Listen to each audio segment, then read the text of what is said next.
MP folate time period है इनका 1868 से 1933। इस टॉपिक में हम सब कुछ नहीं देखेंगे।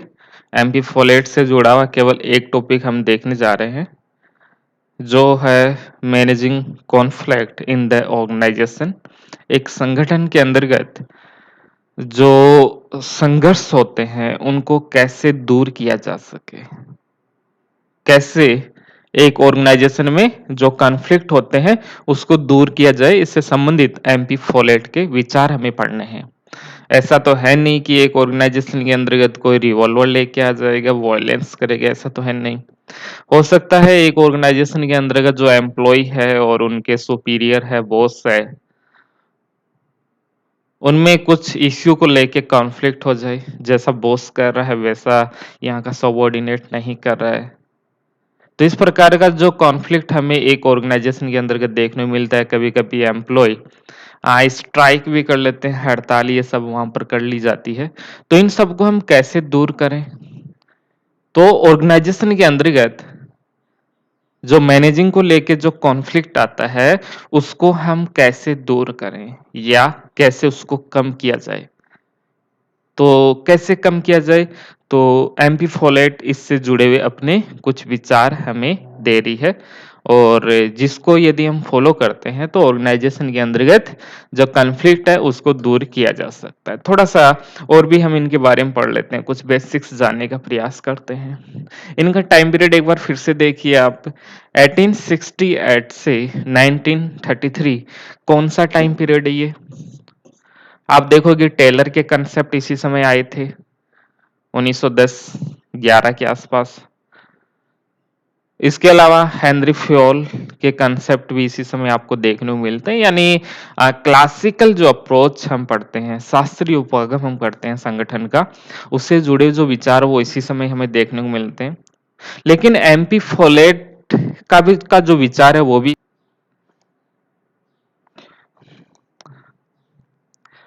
इस क्लास का जो पीडीएफ वो टेलीग्राम पे डाल दिया जाएगा। आप टेलीग्राम से इसको ले सकते हो। टेलीग्राम का जो लिंक है वो डिस्क्रिप्शन में और कमेंट में आपको मिल जाएगा।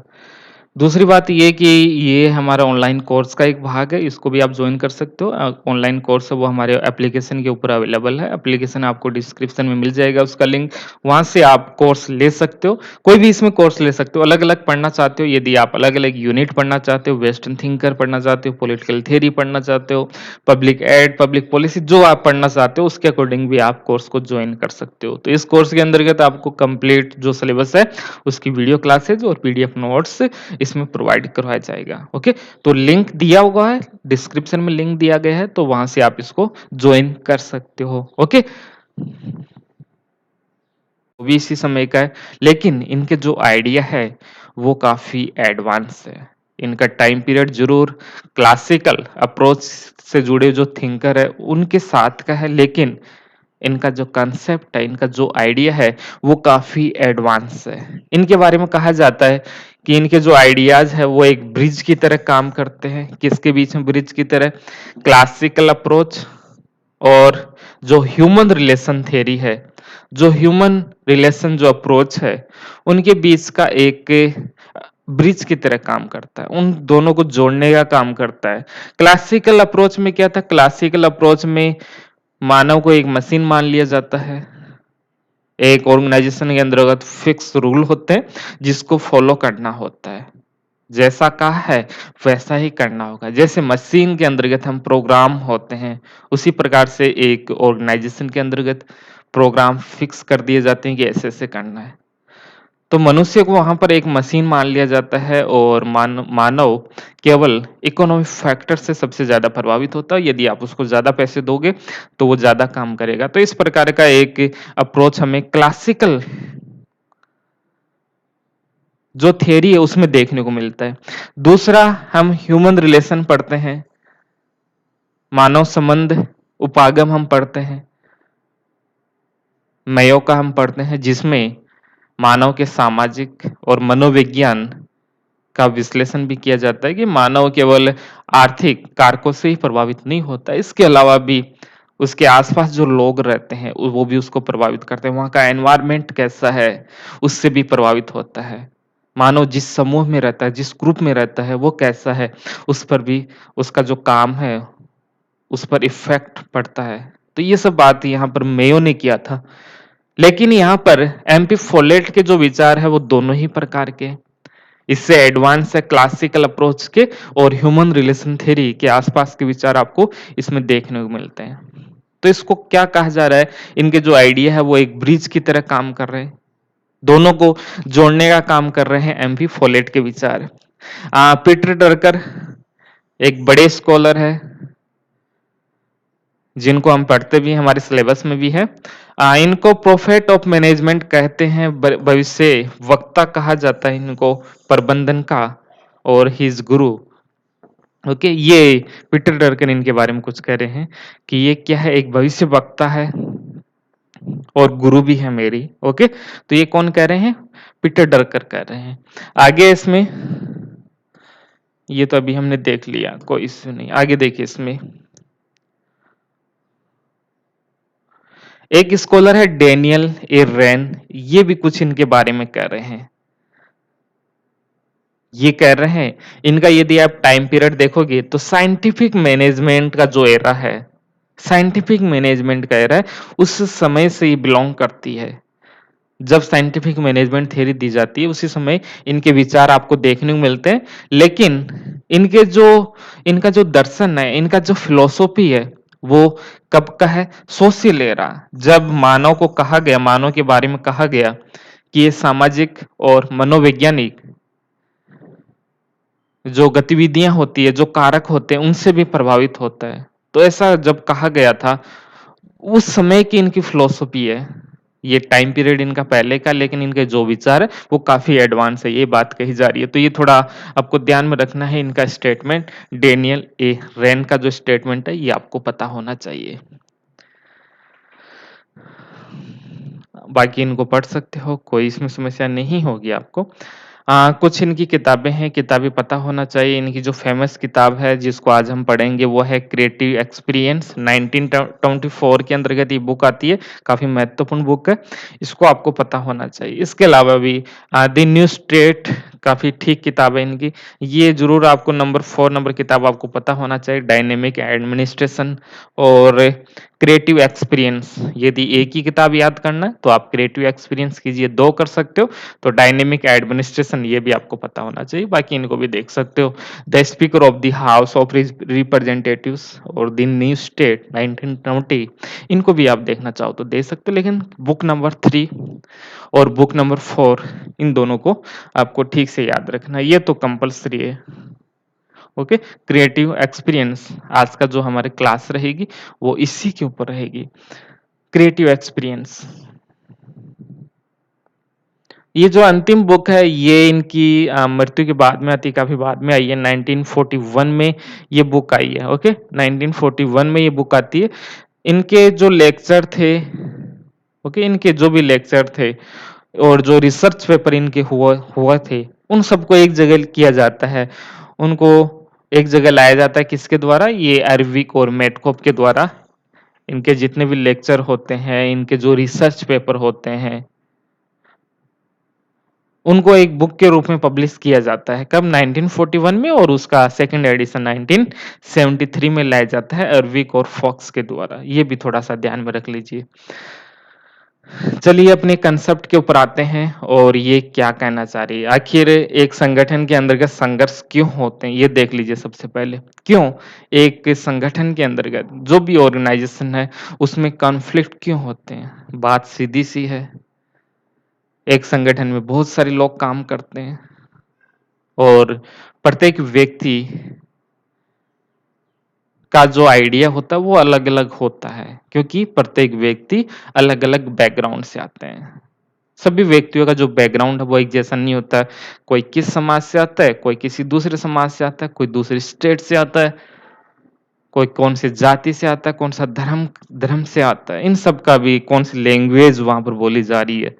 तो अलग अलग कल्चर से जब लोग एक जगह एक ऑर्गेनाइजेशन के अंतर्गत आते हैं तो सबके जो आइडिया है वो एक जैसे नहीं हो सकते, एक जैसे आइडिया नहीं हो सकते। तो एक ऑर्गेनाइजेशन के अंतर्गत बहुत सारे लोग काम करते हैं और व्यक्ति प्रत्येक व्यक्ति रैशनल होता है, वो अपने तरीके से सोचता है, उसको लगता है कि हम जो कह रहे हैं वो ही सही होगा। तो इस प्रकार से ऑर्गेनाइजेशन के अंतर्गत यदि बहुत सारे व्यक्ति काम करते हैं और सबके आइडिया अलग-अलग होते हैं, तो इनके बीच में ये एक नेचुरल है कि इनके बीच में कॉन्फ्लिक्ट होगा ही।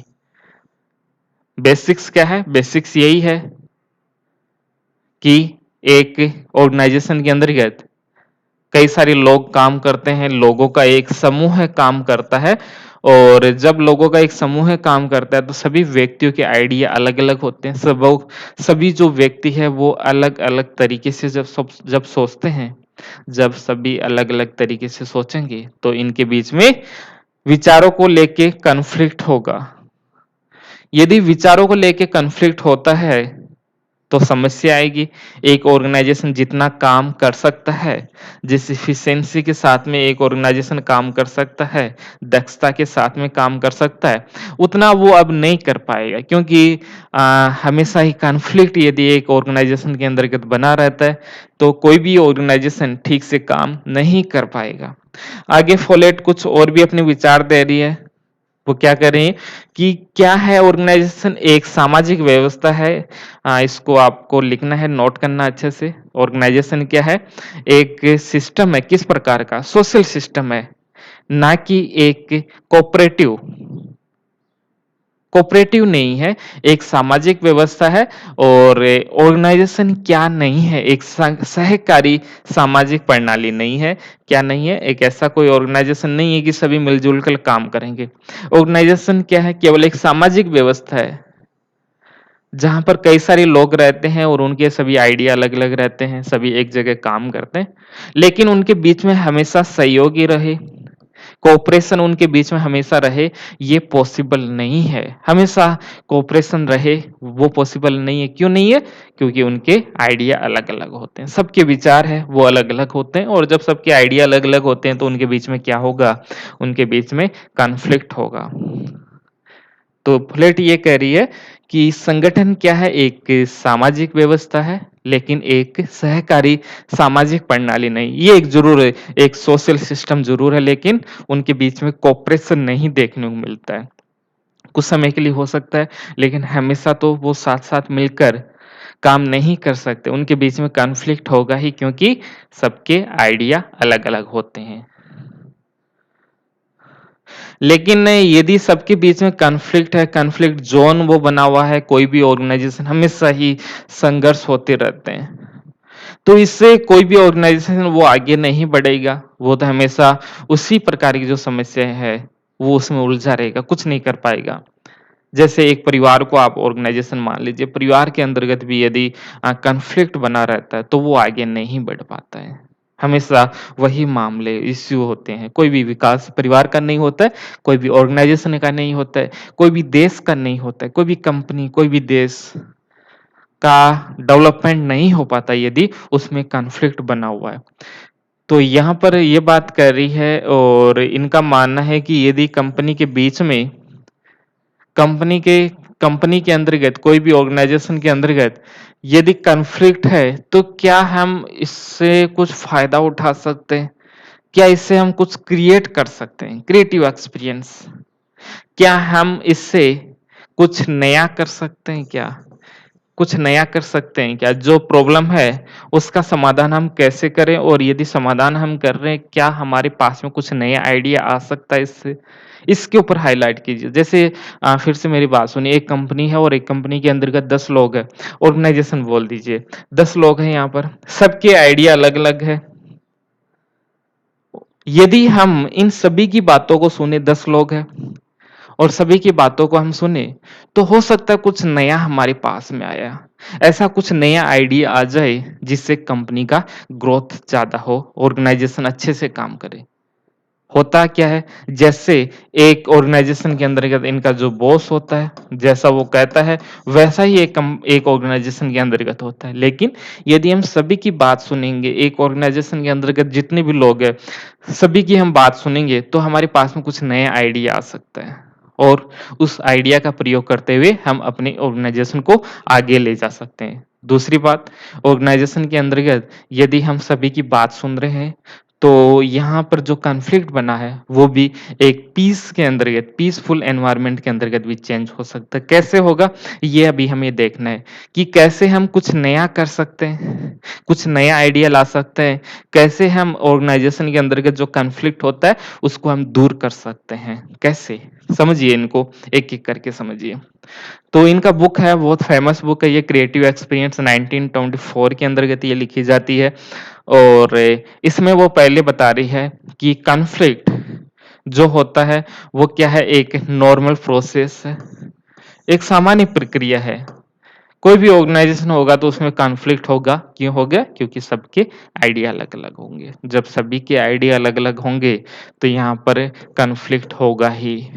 कॉन्फ्लिक्ट है वो अच्छा और बुरा नहीं होता है, वो आप पे डिपेंड करता है कि यदि संघर्ष हो रहा है तो उसको कैसे हम पॉजिटिव वे में लें और कैसे इसका हम कुछ फायदा उठा सकते हैं। कैसे यदि कंपनी के अंतर्गत, ऑर्गेनाइजेशन के अंतर्गत यदि कॉन्फ्लिक्ट हो रहा है, प्रशासन के अंतर्गत कॉन्फ्लिक्ट हो रहा है, तो इसको हम कैसे पॉजिटिव वे में लें और कैसे हम डेवलपमेंट के लिए इसका प्रयोग कर सकते हैं। तो ये अच्छा और बुरा नहीं होता, वो आप पे डिपेंड करता है कि आप इसको कैसे प्रयोग में लेते हो।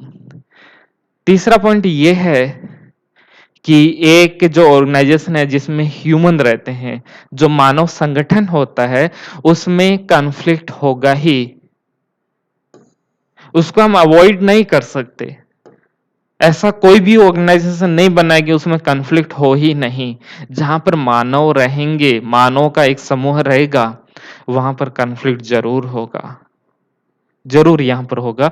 ये तीसरा पॉइंट है। पॉइंट्स आपको पता होना चाहिए कि क्या होता है कॉन्फ्लिक्ट, अच्छा और बुरा नहीं होता है, ये एक नॉर्मल प्रोसेस होता है, कॉन्फ्लिक्ट होगा ही होगा। इसको हम अवॉइड नहीं कर सकते। लेकिन यदि कॉन्फ्लिक्ट हो रहा है तो हम इसके प्रयोग कुछ अच्छे के लिए कर सकते हैं, कुछ नया करने के लिए हम इसका प्रयोग कर सकते हैं।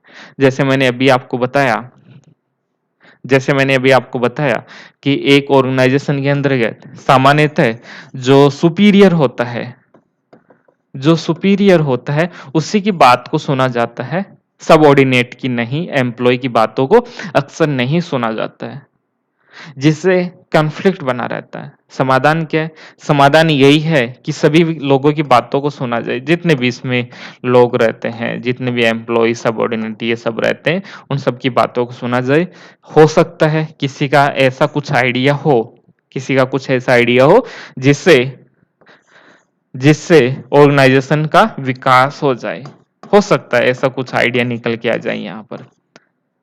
तो हम जो भी कॉन्फ्लिक्ट होता है, कॉन्फ्लिक्ट में से ऐसे कुछ पॉइंट्स को हम निकाल सकते हैं जिससे ऑर्गेनाइजेशन का डेवलपमेंट हो जाए। तो ये 3 से 4 पॉइंट है, ये आपको पता होना चाहिए कि क्या क्या एक ऑर्गेनाइजेशन में कॉन्फ्लिक्ट को होने से रोका जा सकता है? नहीं, कॉन्फ्लिक्ट होगा ही, क्योंकि उसमें मानव रहते हैं और जब मानव कहीं पर रहेंगे तो इनका आइडियाज है वो डिफरेंस रहेगा। आइडिया डिफरेंसेस जब होंगे तो कॉन्फ्लिक्ट अपने आप ही आपको देखने को मिलता है। एक बार ये भी पढ़ सकते हो। ओके, संघर्ष न तो अच्छा होता है न बुरा होता है, ये भी हमने देख लिया। तो यहाँ पर फोलेट यहाँ पर ये कह रही है कि ऑर्गेनाइजेशन के अंतर्गत जो कॉन्फ्लिक्ट हो रहे हैं उनको हम 3 तरह से दूर कर सकते हैं। यदि संगठन के अंतर्गत कॉन्फ्लिक्ट है तो उनको 3 तरीके से हम दूर किया जा सकता है। यह सामान्यतः 3 तरीके होते हैं किसी भी ऑर्गेनाइजेशन में कॉन्फ्लिक्ट को दूर करने का। 3 तरीके होते हैं। कौन-कौन से 3 तरीके होते हैं ये आपको अच्छे से पता होना चाहिए। एक है वर्चस्व, डोमिनेशन। डोमिनेशन तो ये भी एक मेथड है, टेक्निक है जिसके माध्यम से हम कॉन्फ्लिक्ट को दूर कर सकते हैं। अच्छा है, बुरा है? बताइए। क्या हम डोमिनेशन के माध्यम से, वर्चस्व के माध्यम से यदि किसी कॉन्फ्लिक्ट को हम दूर करते हैं तो क्या वो अच्छा होता है? नहीं होता है। कभी अच्छा हो ही नहीं सकता। यदि एक व्यक्ति अपने आप को सर्वश्रेष्ठ दिखाने का प्रयास कर रहा है कि मैं ही सर्वश्रेष्ठ हूं, तो जब भी उनको अवसर मिलेगा, सबऑर्डिनेट को जब अवसर मिलेगा, तो वो उसको, उसका जो इफेक्ट है वो नेगेटिव रहेगा। ओके, वो कहीं ना कहीं कुछ ना कुछ जरूर कभी ना कभी करेगा। यदि आपने डोमिनेशन का प्रयोग करते हुए कॉन्फ्लिक्ट को दूर करने का प्रयोग प्रयास किया या पावर का प्रयोग कर सकते हो। मान लेते हैं कोई स्ट्राइक हुआ, बड़ा हड़ताल कोई होता है और उसमें आपने पावर का प्रयोग करते हुए उनको भगा दिया या किसी प्रकार से समाप्त कर दिया या उनको जॉब से आपने निकाल दिया, संगठन से उनको निकाल दिया।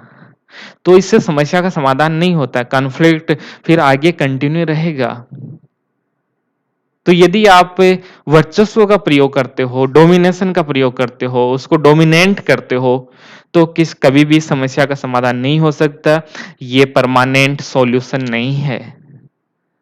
ये एक स्थायी समाधान नहीं है। ओके, यदि आप अपने आर्गुमेंट के द्वारा या अपनी पावर के द्वारा ऑर्गेनाइजेशन के अंतर्गत होने वाले कॉन्फ्लिक्ट को दूर करने का प्रयास करते हो तो वो सही नहीं होगा। कभी भी इसको सही नहीं माना जाता है। ओके, तो ये क्या डोमिनेशन सही होता है? नहीं, डोमिनेशन को कभी भी सही नहीं माना जाता है क्योंकि इसमें एक व्यक्ति की जीत हो जाती है, विन। ओके, एक आदमी इसमें जीत जाता है और दूसरा हार जाता है। ये कभी भी सही नहीं माना जाता है। मान लेते हैं 2 व्यक्ति है और उनके बीच में कोई कॉन्फ्लिक्ट है ऑर्गेनाइजेशन के अंतर्गत।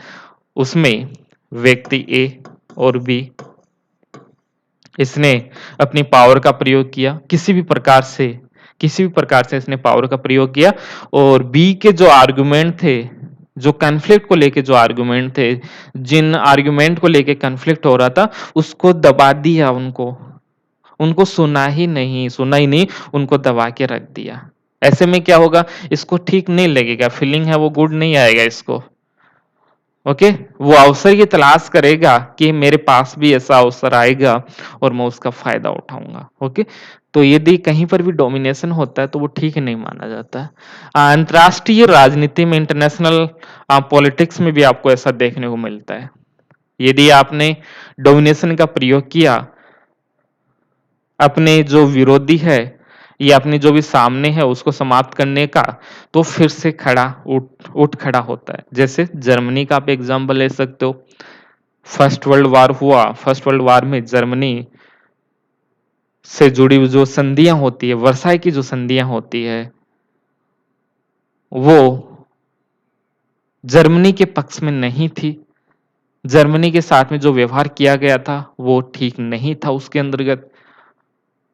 ऐसे में जर्मनी को जब भी मौका मिला तो उसने फिर से आक्रमण किया यूरोप के ऊपर और बुरी तरह उसको तहस-नहस भी किया।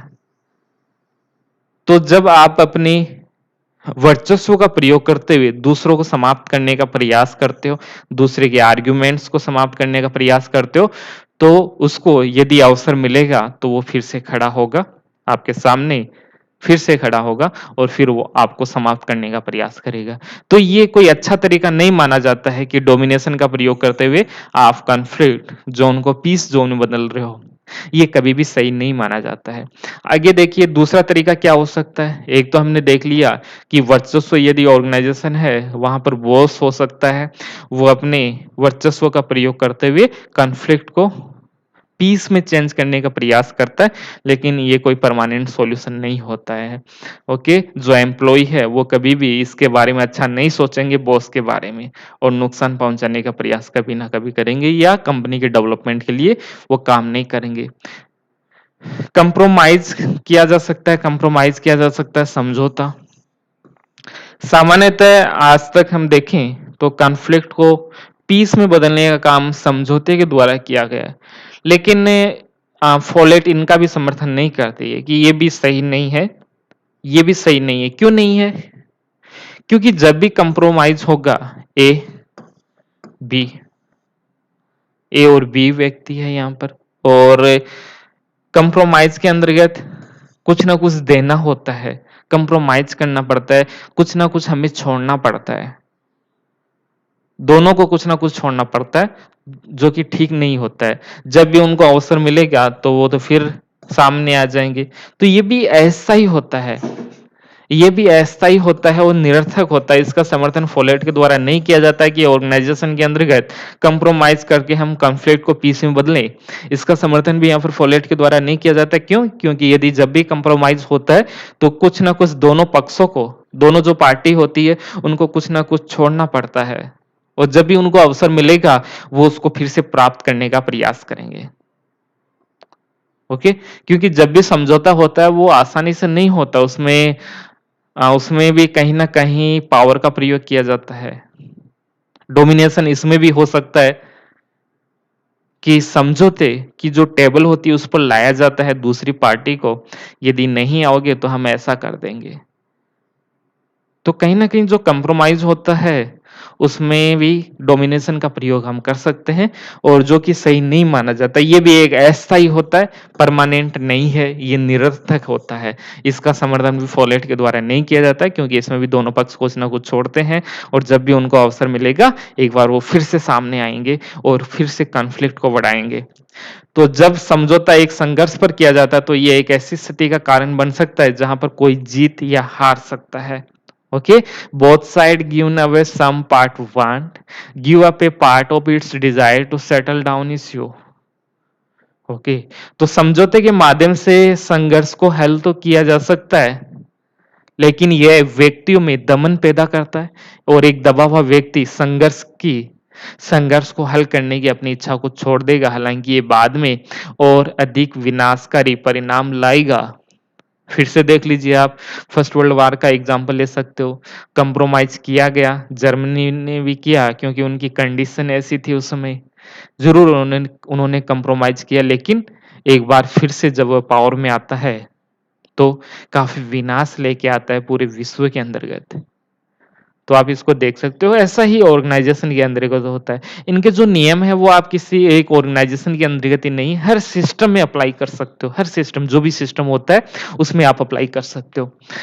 तीसरा है इंटीग्रेशन, जिनका समर्थन यहाँ पर किया जा रहा है एमपी फोलेट। यदि आपसे पूछे कि कौन सा सबसे अच्छा तरीका होता है जिसके माध्यम से हम कॉन्फ्लिक्ट को पीस में बदलें, तो वो क्या है? इंटीग्रेशन, एकीकरण। एकीकरण, इनका समर्थन यहाँ पर एमपी फोलेट के द्वारा किया जाता है। होता क्या है इंटीग्रेशन? क्या होता है समझिए इसको, कि इस इंटीग्रेशन में आखिर क्या होगा। कंप्रोमाइज आप समझ चुके हो, डोमिनेंट आप समझ चुके हो, इंटीग्रेशन में क्या होता है। इसमें सबसे पहले आइडेंटिफाई किया जाता है किसको? प्रॉब्लम को। कोई भी समस्या है उसकी पहचान तो कीजिए, कम से कम आइडेंटिफाई कीजिए। जो भी प्रॉब्लम है सबसे पहले आपको उसको आइडेंटिफाई करना है। उसके बाद में जो भी प्रॉब्लम है उसको साफ साफ शब्दों में एक्सप्लेन कीजिए कि ये समस्या है। मान लेते हैं ये ऑर्गेनाइजेशन है और इसके अंदर के जितने भी व्यक्ति है वो एक्सप्लेन कर रहे हैं अच्छे से, स्पष्ट। जो लैंग्वेज होती है वो दोनों को समझ में आना चाहिए, जितने भी एक ऑर्गेनाइजेशन में काम करें सबको अच्छे से समझ में आना चाहिए। उस प्रकार की लैंग्वेज का आपको प्रयोग करना है, और अपने सीधे सीधे शब्दों में अच्छे से अपनी बात को रखना है। ऐसे नहीं घुमा फिरा के नहीं रखना है, क्या बोलना चाह रहे हैं, क्या बोल रहा है, किसी को कुछ समझ में नहीं आ रहा है, ऐसा नहीं, सीधा सीधा बोलना है कि आखिर प्रॉब्लम क्या है, क्यों कॉन्फ्लिक्ट बन रहा है एक ऑर्गेनाइजेशन के अंदर, क्यों, समस्या क्या है, किसको क्या क्या समस्या है, सभी की बातों को अच्छे से इसमें सुना जाएगा। उसके बाद में उसके बाद में प्रॉब्लम है उसको डिफरेंट जो पार्ट्स होते हैं उसमें डिवाइड किया जाएगा। जो समस्याएं हैं उनको छोटे छोटे भागों में बांटा जाएगा। छोटे छोटे भागों में समस्या को बांटा जाएगा। मान लेते हैं इतनी बड़ी समस्या है कोई एक ऑर्गेनाइजेशन के अंदर, ये कॉन्फ्लिक्ट है, इतना बड़ा बड़ा संघर्ष है, तो उस संघर्ष को हम क्या करेंगे? छोटे छोटे भागों में, सब पार्ट के अंतर्गत डिवाइड कर देंगे इतने। ओके, छोटे छोटे भागों में इसको डिवाइड कर देंगे।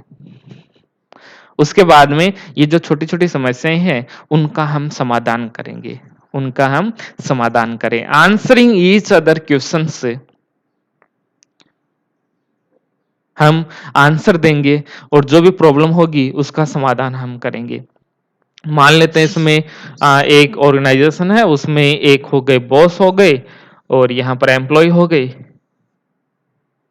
इनकी समस्याएं हैं उनको हमने छोटे छोटे भागों में बांट दिया। यहाँ पर इनकी समस्या को भी छोटे छोटे भागों में बांट दिया, और सब स्पष्ट करें अपनी समस्या की हमें समस्या क्या है। जो भी प्रॉब्लम है उसको डिवाइड किया सब पार्ट के अंतर्गत, और फिर सबने अपनी जो प्रॉब्लम उसको एकदम स्पष्ट बताया कि ये हमें समस्या है। ओके, फिर क्या होगा? ये समस्या बताएंगे, ये भी समस्या बताएंगे, ये भी समस्या बताएंगे, ये भी समस्या बताएंगे। ये एक दूसरे की समस्या बताते जाएंगे और उनका समाधान भी करते रहेंगे। पूरी समस्या का समाधान एक साथ नहीं करेंगे। एक-एक समस्या, ये जो छोटी-छोटी समस्या है, उनका समाधान वो करेंगे। इस समस्या का समाधान इधर से किया जाएगा, फिर इधर से, इस समस्या का, इसका, इसका। इस प्रकार से एक बड़ी समस्या है, उसको छोटे-छोटे भागों में बाँटा जाएगा और फिर आंसरिंग किया जाएगा। जो भी क्वेश्चन्स रहेंगे, उनका आंसरिंग यहाँ पर किया जाएगा।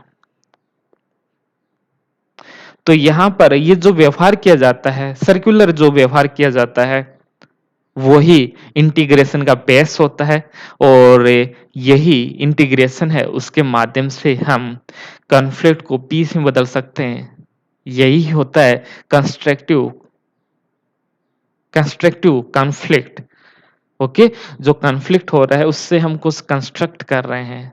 इनके बीच की जो प्रॉब्लम है उनका समाधान कर रहे हैं, हम इंटीग्रेशन यहाँ पर कर रहे हैं, आइडेंटिफाई कर रहे हैं, जो रियल प्रॉब्लम है उसको हम आइडेंटिफाई कर रहे हैं, फिर हम एक्सप्लेन कर रहे हैं कि समस्याएं क्या है। उसके बाद में जो प्रॉब्लम है उसको छोटे छोटे भागों में हम बांट दे रहे हैं और फिर अच्छी सी भाषा का हम प्रयोग कर रहे हैं जो सबको समझ में आए, अच्छे से समझ में आए। ओके, ऐसा नहीं है कि एक संस्कृत बोल रहा है, एक दूसरा इंग्लिश बोल रहा है, या किसी को इंग्लिश आ रहा है, किसी को हिंदी नहीं आ रहा। ऐसी लैंग्वेज का प्रयोग करेंगे जो सबको अच्छे से समझ में आ रहा है। फिर आंसरिंग करेंगे, एक दूसरे की जो प्रॉब्लम है उसका आंसरिंग यहाँ पर किया जाएगा। उसकी बात को सुना जाएगा इधर से, उसकी बात को सुना जाएगा इधर से। तो ये सब इसमें होता है। तो हर पक्ष की उसकी वास्तविक जरूरतें क्या है उनको समझा जाता है। इसमें जो भी मतभेद है, जो भी ओपिनियन को लेके इनके बीच में डिफरेंसेस है, उनको दूर करने का प्रयास इस इंटीग्रेशन में किया जाता है। तो ये सबसे अच्छा टेक्निक माना जाता है कॉन्फ्लिक्ट को दूर करने का। कौन सा? इंटीग्रेशन। कौन समर्थन किया जा रहा है यहाँ पर? एमपी फोलेट के द्वारा इसका समर्थन किया जा रहा है कि इंटीग्रेशन होना चाहिए। तो ये आपको ध्यान में रखना है, ये ओके, इनको आपको ध्यान में रखना है, 4 से 5 पॉइंट। ये आप इनको भी पढ़ सकते हो, ये 4 पॉइंट पढ़ सकते हो, एक ही बात है, दोनों में कोई भी अंतर नहीं है। यहाँ पर इंटीग्रेशन को सबसे महत्वपूर्ण क्यों मान रही है, एमपी फोलेट क्यों कह रही है कि इंटीग्रेशन, एकीकरण सबसे महत्वपूर्ण होता है? तो उसके भी कुछ कारण है। कारण क्या है? इससे हमें काफी लाभ होता है। कौन कौन से लाभ हो सकता है हमें? तो पहला लाभ तो ये होता है कि जो भी इनके बीच में विरोध था, जो कॉन्फ्लिक्ट था, संघर्ष था, उसको जड़ से ही समाप्त कर दिया जाता है। ओके, जो भी समस्या है उसको समाप्त कर दिया जाता है, एकदम से समाप्त कर दिया जाता है। क्योंकि जब हम कह रहे हैं कि हमारी जो समस्याएं हैं उसको हम छोटे छोटे भागों में हम बांट देंगे, फिर हम एक दूसरे की समस्या का हम समाधान करेंगे। आराम से बैठ जाएंगे, एक चेयर पर बैठ जाएंगे। ओके, एक टेबल होगी हमारे पास में, आमने सामने बैठेंगे, एक दूसरे की बातों को सुनेंगे और फिर हम इंटीग्रेशन करने का प्रयास हम करेंगे। ये एक सबसे अच्छी टेक्निक मानी जाती है क्योंकि इसमें ज़्यादा समय भी नहीं लगता, ज़्यादा रिसोर्सेज का प्रयोग इसमें हम नहीं कर सकते और इससे कुछ नया वैल्यू क्रिएट हो सकता है, कुछ नया वैल्यू इसमें क्रिएट होता है। क्योंकि इसमें हमारे पास में एक नया विकल्प आता है, एक नया ऑप्शन हमारे पास में आ जाता है। ओके, और ये ऑप्शन इस प्रकार का होता है कि इसमें दोनों की जो ज़रूरत है, दोनों की जो नीड्स है, उसको ध्यान में रखा जाता है। क्योंकि जब तक हमें रियल प्रॉब्लम का हमें पता नहीं चलेगा तब तक किसी भी समस्या का समाधान नहीं कर सकते। एक परिवार में आप देख सकते हो झगड़े होते रहते हैं, लेकिन रियल प्रॉब्लम क्या होती है? जब तक एक साथ नहीं बैठोगे तब तक कोई भी समाधान नहीं हो सकता। दो देशों के बीच में कॉन्फ्लिक्ट चल रहा है, उसका समाधान भी कब तक नहीं होगा? जब तक पीस नहीं होगा। पीसफुल एनवायरनमेंट एक बार हमें क्रिएट करना होगा, आपस में एक जगह बैठना होगा और फिर हम समाधान कर सकते। ऐसा ही एक ऑर्गेनाइजेशन के अंतर्गत होता है। ओके, तो समाधान हमें इंटीग्रेशन सबसे अच्छा तरीका माना जाता है क्योंकि ये हमें एक नया ऑप्शन देता है, एक नया विकल्प हमें इसके द्वारा मिलता है और जो कि बेहतर होता है। दोनों इससे सेटिस्फाई होता है, दोनों जो पार्टी है वो इससे सेटिस्फाई होती है इस तीसरे ऑप्शन से। ओके, तो ये ठीक है, ये काफी अच्छा माना जा रहा है। इसमें दोनों जो पक्ष है उनको अपनी इच्छाओं को त्याग करना भी आवश्यक नहीं है क्योंकि सबने अपने छोटे-छोटे पार्ट्स में इन्होंने डिवाइड कर दिया है और फिर किसी ना किसी प्रकार से वो इंटीग्रेशन कर रहे हैं। ओके, ये ज़रूर है कि इसमें इंटीग्रेशन यदि होता है तो उसमें उच्च बुद्धि की आवश्यकता होती है। इंटेलेक्चुअल लोग ही ऐसा कर सकते हैं, सामान्य लोग ऐसा नहीं कर सकते। इंटीग्रेशन कोई आसान प्रक्रिया नहीं है। इसमें आप इंटेलिजेंट होने चाहिए, आपके पास में इंटेलिजेंसी होगी तभी आप नॉलेज आपके पास में है, तभी आप ऐसा कर सकते हो। सामान्य स्थिति में ऐसा करना पॉसिबल नहीं है। आगे इसमें प्रॉब्लम क्या है? इसमें कुछ बैरियर है कि इंटीग्रेशन क्या आसान होता है? क्या ये आसान प्रक्रिया है? तो इसमें भी हमें कुछ बैरियर हमें देखने को मिलते हैं। तो इंटीग्रेशन करने का प्रयास हमेशा ही नहीं किया जाता। इंटीग्रेशन हर मामले में इंटीग्रेशन करना पॉसिबल नहीं है। पहली बात तो आप कैसे इंटीग्रेशन कर सकते हो? और यहाँ पर क्रिएटिव एक्सपीरियंस इनके बुक है, उसमें वो एग्जाम्पल भी यहाँ पर दे रही है कि एग्जाम्पल वो कह रही है अपनी इस बुक में कि two man want to marry the same women. एक महिला के साथ में दो पुरुष शादी करना चाह रहे हैं, कैसे इंटीग्रेशन करोगे भाई? करके दिखाइए, इंटीग्रेशन तो पॉसिबल नहीं है। तो ये कुछ इसमें बैरियर भी है।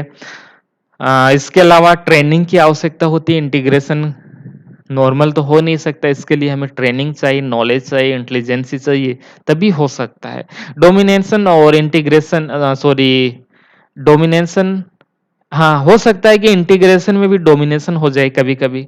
किसी प्रकार से हो सकता है कि इंटीग्रेशन इसमें किया जा रहा है कि उसमें भी डोमिनेंट हो सकता है। ऐसा ऐसी संभावना तो हो सकती है ना कि दो कुछ लोग यहाँ पर एक जगह बैठ गए हैं, क्या पता वो आराम से ही बैठे हैं। ओके, हो सकता है कि किसी ने पावर का प्रयोग किया और पावर के द्वारा इंटीग्रेशन करने का प्रयास किया जा रहा है। कैसे?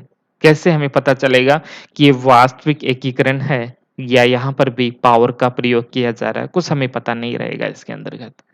तो इस प्रकार की जो क्रिएटिविटी की बात की जा रही है, कुछ नया क्रिएट करने की बात की जा रही है इंटीग्रेशन के माध्यम से, वो हमेशा ही सही रहे ये भी हम नहीं कह सकते। ओके, तो इसमें समस्याएं हैं, इनकी अपनी अपनी समस्या हैं जो कि आपको नहीं देखना, ज्यादा इतना काफी रहेगा इतना। ओके, आगे कुछ है इसमें? हो गया क्या?